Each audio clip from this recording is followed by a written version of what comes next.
रूस, यूक्रेन और इजराइल फिलिस्तीन के बीच हो रही जंग के दौरान एक और जंग की आहट आने लगी है।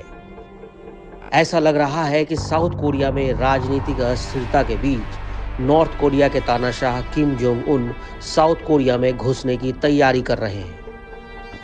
नॉर्थ कोरिया के सैनिक बाकायदा साउथ कोरिया की सीमा में घुस गए और फायरिंग के बाद लौटे।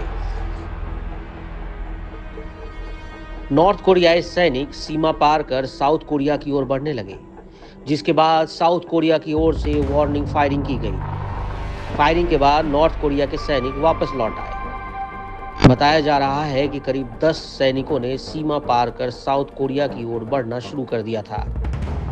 दक्षिण कोरिया का कहना है कि उत्तर कोरिया के सैनिकों के सीमा पार करने के बाद उसकी सेना ने चेतावनी के तौर पर गोलियां चलाई।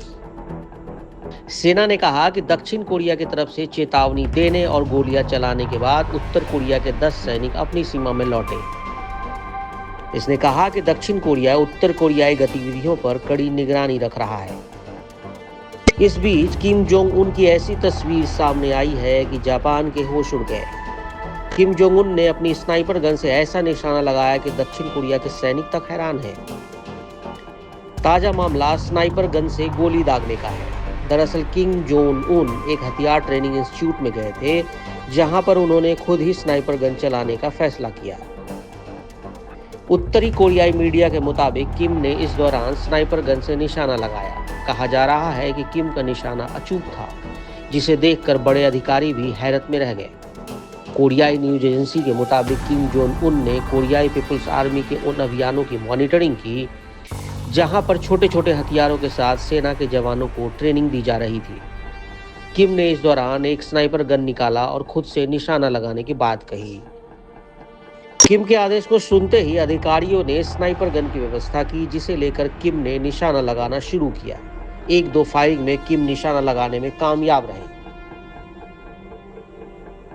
किम इसके बाद उस जगह को देखने भी पहुंचे जहां उन्होंने निशाना लगाया था। किम के साथ इस दौरान आर्मी और सरकार के बड़े अधिकारी मौजूद थे। स्नाइपर गन का उपयोग करते वक्त किम काफी खुश दिख रहे थे। दरअसल किम जोंग उन तानाशाह बनने के बाद से ही हथियार और सैनिकों की निष्ठा पर जोर दे रहे हैं। किम को कई मौकों पर खुद ही हथियारों की निगरानी करते देखा गया है। किम ने हाल में ही एक बयान में कहा था कि विचारधारा और निष्ठा के साथ साथ हथियार की भी जरूरत है, जिससे उत्तर कोरिया का वर्चस्व बना रहेगा। कुछ दिन पहले ही खबर आई थी कि नॉर्थ कोरिया न्यूक्लियर पावर से चलने वाली पनडुब्बी बना रहा है। ये तस्वीरें किम जोंग उन के उन शिपयार्ड दौरे की थी, जहां ये पनडुब्बी बनाई जा रही है।